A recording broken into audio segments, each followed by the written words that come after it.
હું ચંદ્રેશ પટેલ દિયા online science એકેડમીમાં આપનું સ્વાગત કરું। આજે આપણે કેમિસ્ટ્રી એની અંદર પ્રકરણ 1 દ્રાવણો અને એનો ટોપિક છે સૂત્રો સાંદ્રતાના, એની ચર્ચા કરશું। બેઝિકલી નીટ જેડબલઈ ના એમસીક્યુ એના એક લેવલ સુધી, એક સિમ્પલ લેવલ થી અપર લેવલ સુધી આપણે જઈશું, પણ એ બધા જ એમસીક્યુ સમજ્યા પહેલા એ એમસીક્યુ માં ઉપયોગમાં લેવાતા સૂત્રો આપણે તૈયાર કરવા પડે। તો આજનું લેક્ચર એ સૂત્રો માટેનું જ છે। સાંદ્રતાના જેટલા પણ સૂત્રો વપરાય છે જુદી જુદી જગ્યાએ, બધા જ સૂત્રોનું ડિસ્કશન આજે કરીશું। ટોપિક છે દ્રાવણની સાંદ્રતાના સૂત્રો। સાંદ્રતાની વાત કરીએ તો પહેલી જ વાત આવે પ્રતિશત પ્રમાણ, ટકાવારી। ટકાવારી અલગ અલગ 4 રીતે દર્શાવે। જો તમે ધ્યાન રાખશો તો ટકાવારીના સૂત્રો અત્યારે જ તમને યાદ રહી જશે।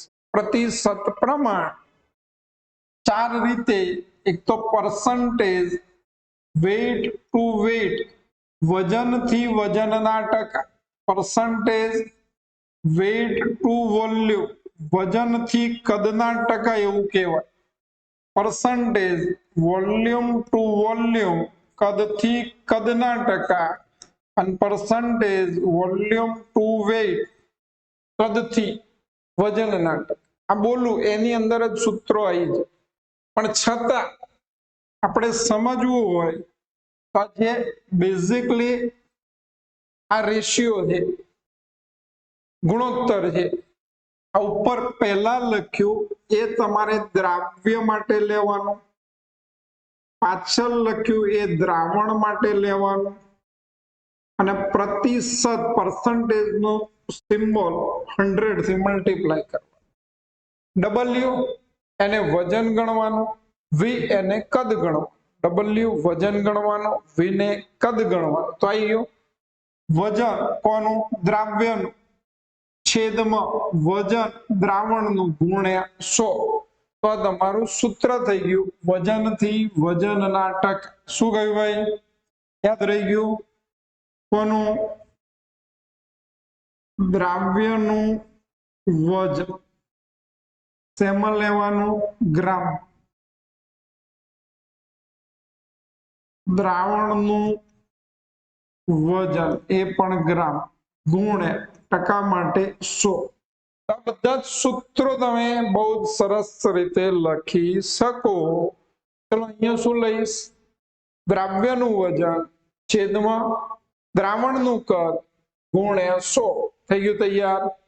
બંને વીવી તો કદ આવશે કોનું? દ્રાવ્યનું કદ ભાગ્યા દ્રાવણનું કદ ગુણ્યા 100। અહીંયા પણ શું આવશે? દ્રાવ્યનું કદ ભાગ્યા દ્રાવણનું વજન ગુણ્યા 100। આ રીતે તમે સહેલાઈથી સૂત્રો કરી શકો। એમસીક્યુ માં સમીકરણ વાપરવાના હોય દર વખતે લખવાની જરૂર નથી, સમીકરણ યાદ રહી જવા જોઈએ। સિમ્બોલિક ફોર્મમાં આવું પણ લખાય, ડબલ્યુ દ્રાવ્યનું વજન કોનું? દ્રાવ્ય, W0 કોનું વજન? દ્રાવકનું વજન, બંનેનું ટોટલ કરો કોનું થાય? દ્રાવણનું વજન। તો આ સૂત્રો તમારી સામે આવી જાય છે, લખવા હોય તો વિડિયો પોઝ કરી લખી શકો છો। આવડવા જોઈએ, કોઈ પણ રીતે યાદ રહેવું જોઈએ। ચલો એના પછી બીજું સૂત્ર આવે પાર્ટ પર મિલિયન, સિમ્બોલિક ફોર્મમાં એને લખાય પીપીએમ। યાદ રાખજો ટકાવારીને લખાય પાર્ટ પર 100, 100 ના ભાગ એટલે ટકા, 1 ના ભાગ એટલે અંશ।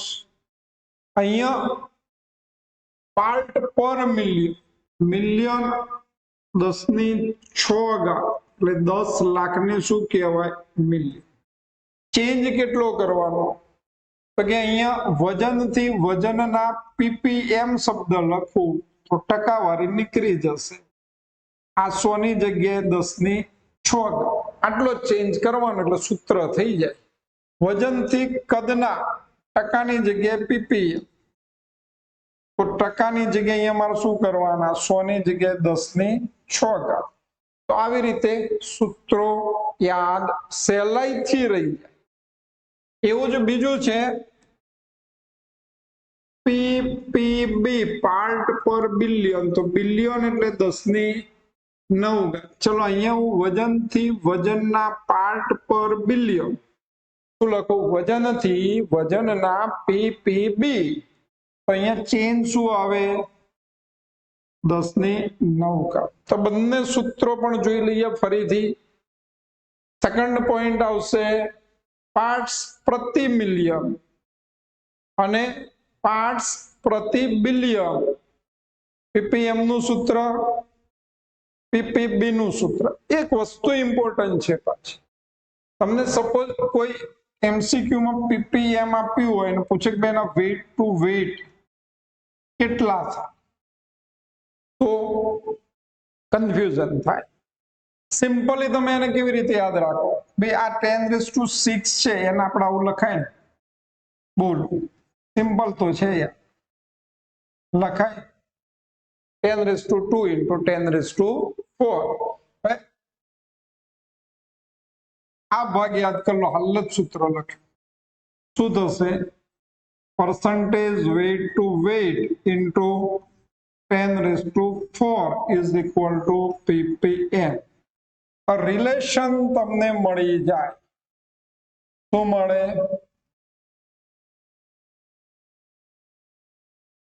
આટલો ભાગ દ્રાવ્યનું વજન, દ્રાવણનું વજન ગુણ્યા 10 ની 2 ઘાત એટલે 100. એને વજનથી વજનના ટકા કહેવાય, તો ગુણ્યા 10 ની 4 ઘાત. સિમ્પલ વાત છે. તો આવું કન્વર્જન પણ આપણે જાતે ક્વેશ્ચનના હિસાબે કરી શકીએ. તો ઇમ્પોર્ટન્ટ બે સૂત્રો થઈ ગયા, પીપીએચ પ્રતિશત પ્રમાણ, અને બીજું પાર્ટ્સ પર મિલિયન અને પાર્ટ્સ પર બિલિયન. એના પછીનું ઇમ્પોર્ટન્ટ સૂત્ર આવશે પ્રબળતા. ઘણી વખત પ્રેક્ટિકલ બેઝ આ બહુ જ વપરાય. ભાઈ દાખલો આપ્યો હોય અથવા તો એમસીક્યુ હોય ને એમાં પૂછ્યું કે ભાઈ દ્રાવણની પ્રબળતા મોલારિટીમાં શોધો, તો કોઈ ક્વેશ્ચન નથી, આપણે આન્સર મોલારિટીમાં લાવવાનો. પણ સ્પેસિફિક ના કર્યું હોય કે દ્રાવણની પ્રબળતા શોધો, તો આપણે એને ગ્રામ પ્રતિ લીટર, દ્રાવણની સાંદ્રતા સામે શોધવાની, ગ્રામ પ્રતિ લીટર. તો સૂત્ર તમારી સામે છે, દ્રાવણની પ્રબળતા બરાબર દ્રાવ્યનું વજન ગ્રામમાં, દ્રાવણનું કદ લીટર. આ યાદ રાખવાનું, બહુ જ સિમ્પલ વસ્તુ છે. એના પછીનો અગત્યનો પોઈન્ટ છે મોલારિટી. એમ કેપિટલ એનું સિમ્બોલ છે. સાંદ્રતા દ્રાવણની મોટા ભાગે મોલારિટીમાં દર્શાવવામાં આવે, એટલે એના સૂત્રો અગત્યના થઈ જાય. મોલારિટી તો સિમ્પલી એને મોલ પ્રતિ લીટરમાં લખાય. શું લખાય, મોલ પ્રતિ લીટર. એટલે હવે તમારે ક્વેશ્ચન થાય કે ભાઈ મોલ કોના, લીટર કોનો, તો મોલ દ્રાવ્યના, મોલ કોના અને કદ કોનું, દ્રાવણ. આ સૂત્રને થોડું આગળ લંબાઈએ તો મોલ તમને ખ્યાલ છે. મોલ એટલે શું થાય, વજન ભાગ્યા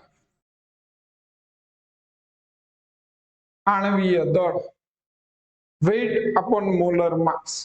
હવે અહીંયા જો તમને વોલ્યુમ એટલે કદ લીટરમાં આપ્યું તો કોઈ ક્વેશ્ચન નથી, આ સૂત્ર થઈ. કદ ml માં આપ્યું હોય તો રૂટીનમાં તમારે ઉપર 1000 લખવાના, મોલારિટીનું સૂત્ર. આના એનસીઈઆરટી ની બુકના હિસાબે વિડિયો રેકોર્ડેડ છે, ડિટેલમાં તમે આને સમજી શકો વિડિયો જોઈ. બીજી વસ્તુ, પ્રતિશત પ્રમાણ, વજનથી વજનના ટકા આપ્યા હોય, દ્રાવણના ડેન્સિટી આપી હોય, અને ક્વેશ્ચન પૂછે કે ભાઈ મોલારિટી શોધ, તો સૂત્ર જો આને સાબિત કરી શકાય, પણ આપણે ખાલી યાદ રાખવાના weight to weight into density into 10 upon molar mass લખવું.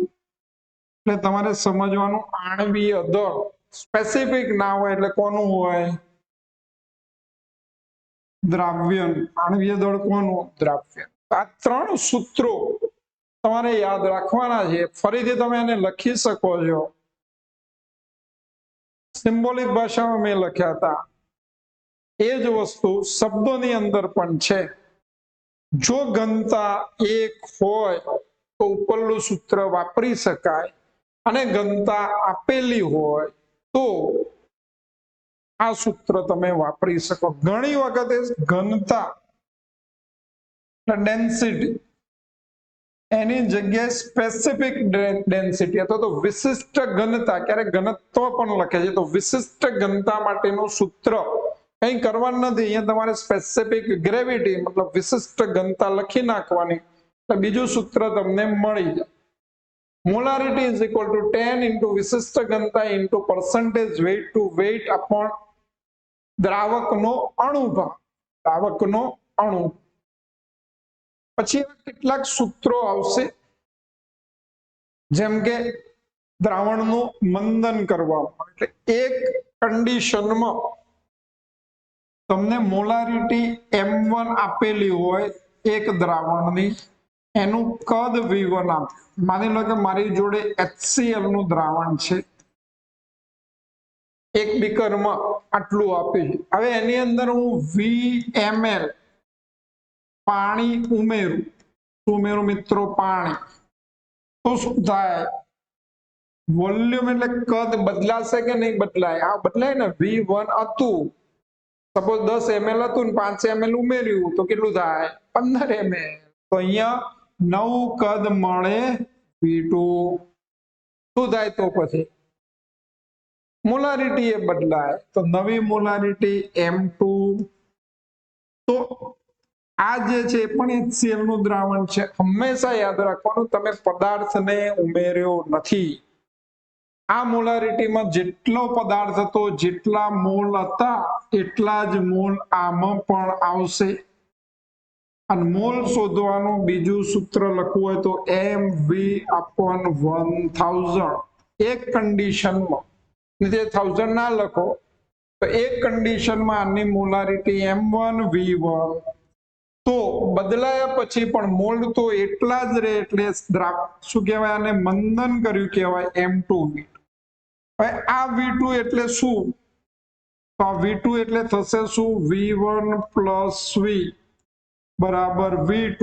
તો અહીંયા હું લખી શકું M2 into V1 plus V બરાબર M1 V1. તો ક્વેશ્ચન એવો આવે ભાઈ કે V શું હતું? તો પાણી કયું? ઉમેરેલ. MCQ માટે આ સૂત્ર આ રીતે લખવું ઇમ્પોર્ટન્ટ છે.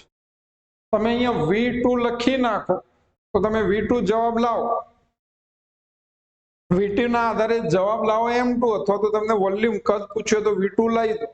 પણ તમને એવું પૂછવામાં આવે કે કેટલું પાણી ઉમેરવામાં આવ્યું હશે, તો તમારે V2 સાચો જવાબ નથી. V ને સૂત્રનો કરતા, ઉમેરેલા પાણીને સૂત્રનો કરતા બનાવવો પડે. નાની નાની ભૂલો ના થાય, એટલે સ્પેસિફિક તમારે જરૂરિયાત જણાય કે ભાઈ કેટલું પાણી ઉમેર્યું હશે, તો કેટલું દ્રાવક ઉમેર્યું હશે, ત્યારે આ સૂત્ર વાપરવાનું થશે. ચલો સૂત્રો લખેલા જોઈ લઈએ ફરીથી. મોલારિટી M1 અને દ્રાવણનું કદ V1 થી બદલાઈને અનુક્રમે M2 અને V2 થાય તો M1 V1 is equal two M2 V2. બીજી એક વસ્તુ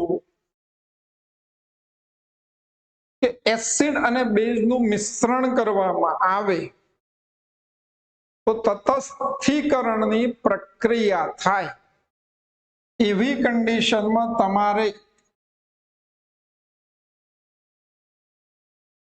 રાસાયણિક સમીકરણ સંતુલિત અવસ્થામાં હોય એનો ઉપયોગ કરવો પડે. સપોઝ Ma એસિડ એનું વી એ કદ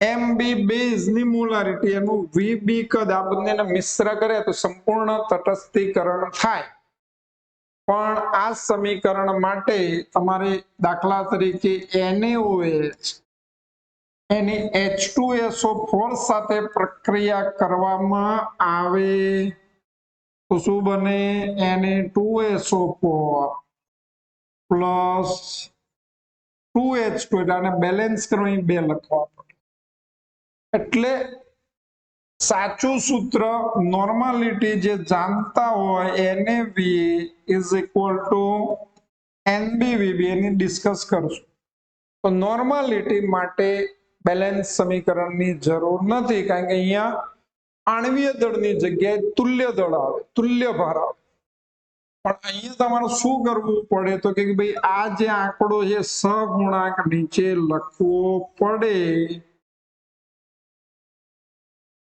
અહીંયા એસિડ નો સહગુણાંક અને એસિડ ગણો અને બેઝ ગણો તો અહીંયા બેઝ નો સહગુણાંક આની સાથે આની કમ્પેરિઝન હવે પછી જે પોઈન્ટ આવે એમાં જોડે કરતા જઈશું સમજણ તો વધારે સારી પડે ચલો સંતુલિત રાસાયણિક સમીકરણમાં જો પ્રક્રિયક 1 ના N1 અને પ્રક્રિયક 2 ના N2 મૂળ સાથે પ્રક્રિયા આપે તો M1V1 upon N1 સહગુણાંક થશે અને M2V2 upon N2 પણ આવી રીતે લખી શકાય NaVa is equal to NbVb આનું ડિસ્કસ પછી કરશું નેક્સ્ટ પોઈન્ટ એ જ વસ્તુ કે ભાઈ M1 એક જ પદાર્થ એના 2 જુદી જુદી સાંદ્રતા વાળા દ્રાવણ છે હમણાં આપણે લીધું શું લખ્યું HCl M1V1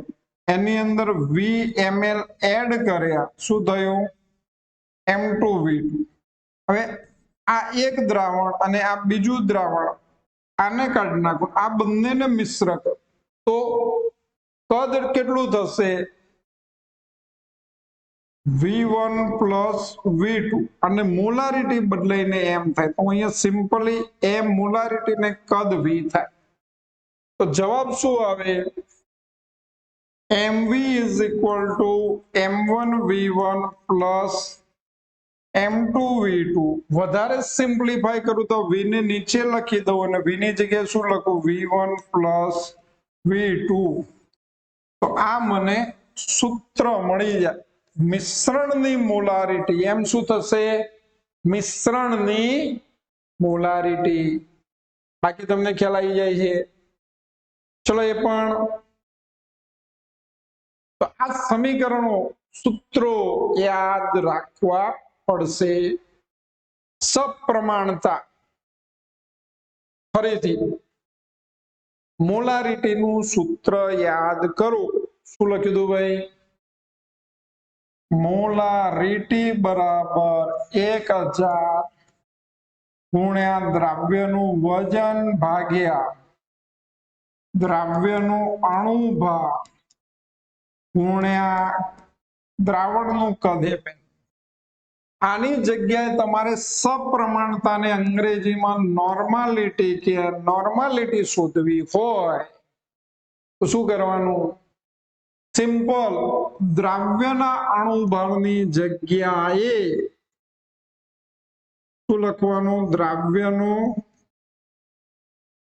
તુલ્ય ભાર બાકી કોઈ જ ચેન્જ નહીં જ્યાં જ્યાં મોલારિટીના સમીકરણમાં આણ્વીય દળ એટલે કે અણુબળ લખ્યો હોય ત્યાં ત્યાં તુલ્યબળ લખી નાખ શું લખવાનું તુલ્યબળ કેવી રીતે શોધાય એમની ડિસ્કસ એનસીઆરટી ના વિડિયો લેક્ચરમાં ડિટેલમાં કરી છે પણ થોડુંક જોઈ લે તુલ્યભાર બરાબર દ્રાવ્યનું શું લેવાનું અણુભાર ભાગ્યા n ફેક્ટર એટલે ગુજરાતીમાં n અવયવ n શું છે તો જો એસિડ હોય તો એસિડ ની બેઝિકતા બેઝ હોય તો એસિડિકતા પછી રેડોક્સ પ્રક્રિયા હોય તો ઇલેક્ટ્રોન ના ફેરફારની સંખ્યા 4 હોય તો ધાતુ આયનનો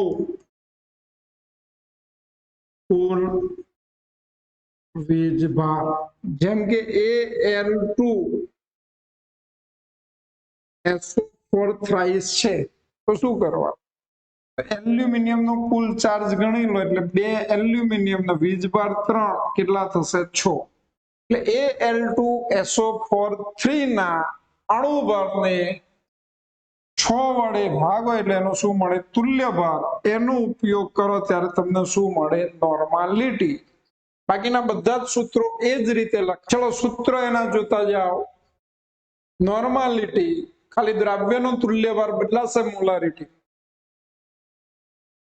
વજનથી વજનના ટકા સાથેનો સંબંધ, ડેન્સિટી સાથેનો સંબંધ, એ જ રીતે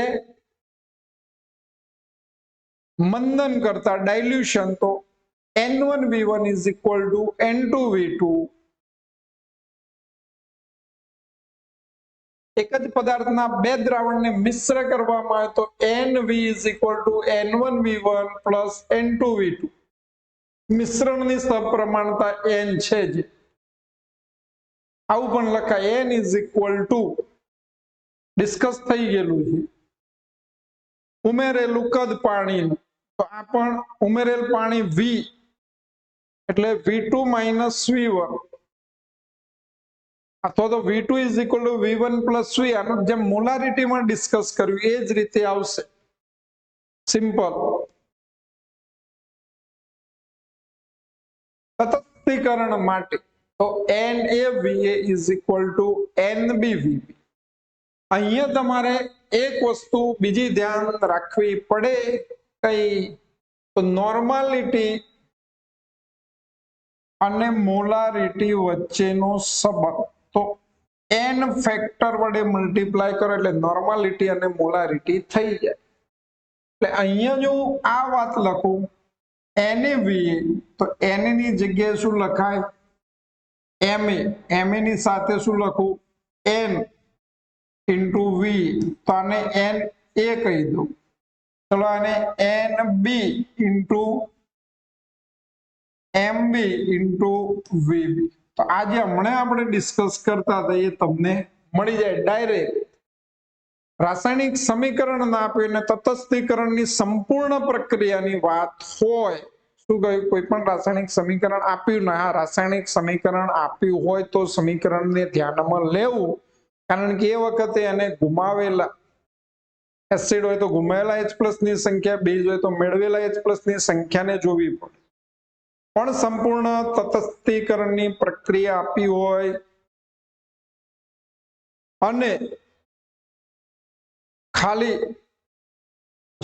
સંપૂર્ણ તટસ્થીકરણની પ્રક્રિયા આપી હોય તો આ જ સમીકરણનો ડાયરેક્ટ તમે ઉપયોગ કરી શકો મોલારિટી માટે, નોર્માલિટી માટે આનો ઉપયોગ કરી શકાય. ચાલો મોલારિટી અને નોર્માલિટીનો સંબંધ ડિસ્કસ કરી લીધું. દ્રાવણની સપ્રમાણતા એટલે નોર્માલિટી, દ્રાવણની સપ્રમાણતા એટલે normality, molarity into n factor. Acid માટે બેઝિકતા, બેઝ માટે એસિડિકતા, રેડોક્સ પ્રક્રિયા માટે ઇલેક્ટ્રોનના ફેરફારની સંખ્યા, ક્ષાર માટે ધાતુ આયન પરનો કુલ વીજભાર, એલ્યુમિનિયમ એક્ઝામ્પલ છે Al2SO4 3 તો 6 લેવાના n ફેક્ટર, તુલ્યભાર બરાબર આણ્વીય દળ ભાગ્યા n ફેક્ટર. આ પોઈન્ટ ખાલી યાદ રાખતા જજો. હવે બીજો પોઈન્ટ છે મોલાલિટી, સ્મોલ m થી એને સિમ્બોલાઇઝ કરી શકે, મોલાલિટી. તો ફરીથી એ જ વાત, કોમન વસ્તુ મોલારિટી શું થશે 1000 ગુણ્યા દ્રાવ્યનું વજન ભાગ્યા દ્રાવ્યનું અણુભાર ગુણ્યા VML. VML શું હતું, દ્રાવણનું કદ. પણ મોલાલિટી થઈ જાય તો શું થશે 1000 ગુણ્યા દ્રાવ્યનું વજન આવડે ને હવે તો અહીંયા ફરક પડશે શું ફરક પડે તો અહીંયા ફરક પડે મારે લખવું પડે W0 જેને આપણે શું કહીશું દ્રાવકનું વજન અલગ અલગ રીતે સમીકરણો લખાય સૂત્રો લખાય પણ આપણે આપણી રીતે યાદ રાખી શકાય જે રીતે યાદ રહે એ રીતે રાખવાનું તો બાકીના વાત આવે અને મોલાલિટીનો એકમ થશે તો મોલ પર કેજી મોલાલિટીનો એકમ મોલ પર કેજી મોલારિટીનો એકમ મોલ પર લીટર ચલો સૂત્ર જોઈ લો કમ્પ્લીટ આ રીતે પણ લખાય મોલ અંશ હમણાં જ વાત થઈ સ્ટાર્ટિંગમાં અંશ એટલે એકનો ભાગ તમે દ્રાવણ બનાવો ત્યારે એની અંદર ઘટકો હોય જો બે જ ઘટક હોય દ્રાવ્ય અને દ્રાવક તેને દ્વિઅંગીય દ્રાવણ કહેવાય બે કરતા વધારે ઘટકો પણ હોઈ શકે તો મોલ અંશ એટલે શું તો કોઈ એક ઘટકના મોલ અને દ્રાવણના કુલ મોલના ગુણોત્તરને તે ઘટકના મોલ અંશ કહે છે અને સંજ્ઞા x વડે દર્શાવે તો a ના મોલ અંશ x એ લખાય તો ઉપર a ના મોલ ભાગ્યા દ્રાવણના કુલ મોલ સિમ્પલ b ના મોલ અંશ xb વડે દર્શાવાય તો nb upon na plus nb અહીંયા ધ્યાન એ રાખવાનું કે b એ દ્રાવ્ય માટે અને એ દ્રાવક માટે એ દ્રાવક માટે અને હંમેશા ઘટકની અંદર રહેલા હંમેશા દ્રાવણમાં રહેલા જેટલા પણ ઘટકો હોય એના મોલ અંશનો સરવાળો એક થાય કારણ કે આપણે કહ્યું હતું ભાઈ એકનો ભાગ એટલે અંશ હવે વાત આવે દ્રાવ્યના મોલ અંશ અને મોલાલિટી વચ્ચેનો સંબંધ બે દ્રાવ્ય લેવાનો એને દ્રાવક લેવામાં આવશે તો પહેલું તો મોલ અંશ લઈ લઈએ XB તો શું થશે જોઈ લો સૂત્ર યાદ જ રાખવાનું છે સિમ્પલ તો અહીંયા શું થશે મોલાલિટી ગુણ્યા દ્રાવકનું આણ્વીય દળ 1000 મોલાલિટી વત્તા મોલાલિટી ગુણ્યા દ્રાવકનું આણ્વીય દળ એવી જ રીતે મોલાલિટીનું સૂત્ર પણ m બરાબર શું થશે 1000 ગુણ્યા XB upon XA into m તો અહીંયા તમને ખ્યાલ આવી ગયો અને બીજી રીતે લખો એટલે લખા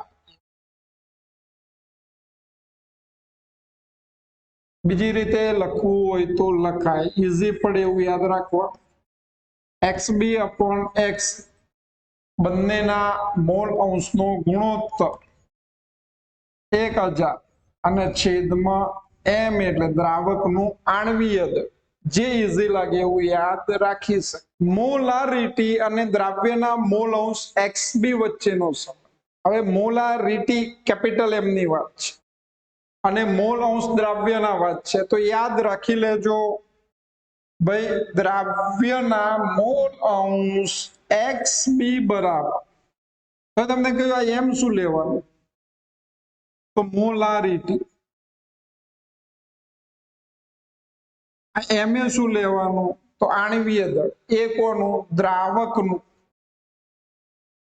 લખેલું છે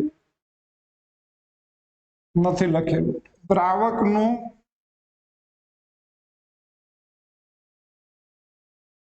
ફરીથી એમ મોલાલિટી એમ એ કોનું આણ્વીય દળ દ્રાવકનું એમ બી કોનું આણ્વીય દળ દ્રાવ્યનું વત્તા 1000 into D મોલારિટી મોલ અંશ હવે મોલારિટી માટે તો એ જ વસ્તુ 1000 ગુણ્યા ઘનતા ગુણ્યા XB એટલે દ્રાવ્યના મોલ અંશ અહીંયા શું થશે દ્રાવકના મોલ અંશ ગુણ્યા દ્રાવકનો અણુભાર વત્તા દ્રાવ્યના મોલ અંશ ગુણ્યા દ્રાવકનો નહીં દ્રાવ્યનો અણુભાર એટલે એક લાઈન યાદ રાખી લો ઉપરોક્ત અભિવ્યક્તિમાં એ દ્રાવકનો સંદર્ભ આપે છે અને બી દ્રાવ્યનો સંદર્ભ આપે છે તો આ સરસ રીતે તમારે યાદ કરી લેવાનું છે. ચલો હવે લાસ્ટ પોઈન્ટ ઇમ્પોર્ટન્ટ છે, અને પોઈન્ટ છે મોલારિટી અને મોલાલિટી વચ્ચેનો સંબંધ. સમીકરણ તમારે યાદ રાખવાનું છે. કેવી રીતે આવ્યું એટલા માટે સમજાવું છું કે ભાઈ ઇઝીલી આપણને આ સૂત્ર યાદ રહી જાય. તો મોલાલિટી શું લખાશે? મોલ પર કેજી. મોલ એટલે શું? કિલોગ્રામ કોના? તો એ તમને યાદ હોવું જોઈએ.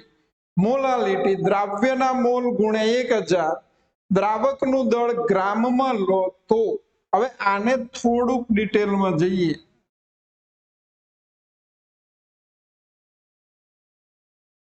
શું કરીએ ડિટેલમાં? કેવી રીતે ભાઈ મોલારિટી સાથેનો સંબંધ લખાય. તો તમારી જોડે મોલારિટી આપી દીધું છે, અને બીજું તમને શું આપેલું હશે? ઘનતા. ડી સિમ્બોલ છે. મોલારિટી નો મતલબ 1000 ml શું હોય? દ્રાવણ, ત્યારે એના મોલ બરાબર મોલારિટી. તો દ્રાવ્યના મોલ શું મળી ગયા મને? એમ મળી ગયો. તો અહીંયા શું લખવાનું? ગુણ્યા 1000. તો અંશ મને મળી ગયો મોલારિટી આપી હોય અને મોલાલિટીમાં ફેરવવું હોય તો અંશમાં લખાય m into 1000. ચલો એ દ્રાવકનું દળ. હવે દ્રાવકનું દળ બરાબર શું થાય? દ્રાવણનું દળ ઓછા દ્રાવ્યનું દળ. આ કોમન વસ્તુ છે, હમણાં લખ્યું હતું W પ્લસ W0 બરાબર દ્રાવણનું દળ અથવા વજન. ઊંધું થયું ને? આને સબ્જેક્ટ બનાવે તો આને સામે લઈ જાઓ. લખ્યું છે દ્રાવકનું દળ, સોરી દ્રાવકનું દળ બરાબર દ્રાવણનું દળ ઓછા દ્રાવ્યનું. હવે તમને ઘનતા આપી હોય અને તમારા દ્રાવણનું કદ 1000 હોય તો શું થાય? અહીંયા તમારે દ્રાવણનું દળ શોધવાનું છે. શું શોધવાનું છે? દ્રાવણનું દળ. તમને ઘનતા આપેલી અને કદ કેટલું આપ્યું? 1000. તો શું થાય? V into D બરાબર દળ દ્રાવણનું. તો અહીંયા વોલ્યુમ કેટલું છે? 1000 અને ઘનતા D તો થશે દ્રાવણનું દળ.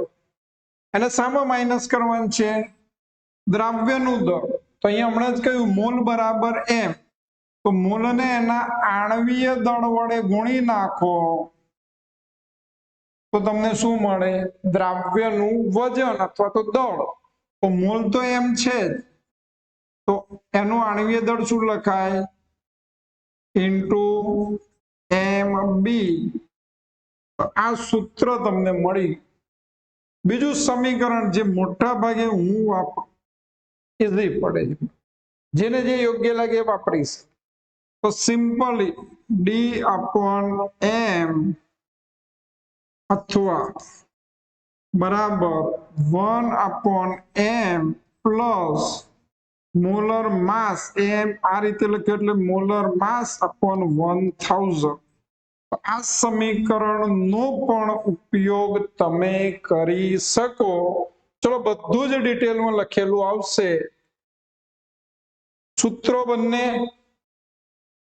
કેવી રીતે આવ્યું એ સમીકરણ યાદ રાખી લેજો. બેઝિકલી તમને આ બે સમીકરણ આવડવા જોઈએ તો કામ ઈઝી થઈ જાય. નીટ અને JEE ગુજકેટ કોઈ પણ એક્ઝામ સ્ટેટ બોર્ડ આટલા સૂત્રો તમને આવડશે. યોગ્ય જગ્યાએ યોગ્ય સમીકરણનો ઉપયોગ કરશો તો સાદું ગણતરી વાળું કામ હશે જે તમે સરળતાથી કરીને સાચો જવાબ લાવશો. મને પોતાને ખાતરી છે કે તમે સારા એવા માર્ક્સ આ ચેપ્ટરની અંદર MCQ માં લાવી શકો. NCERT ના થિયરીના લેક્ચર બોર્ડ માટે પણ છે જ, એને જોઈને પણ તમે આ જ સમીકરણો સારી રીતે ડિટેલમાં સમજી શકો છો. થેન્ક યુ, ધન્યવાદ, ખૂબ ખૂબ આભાર.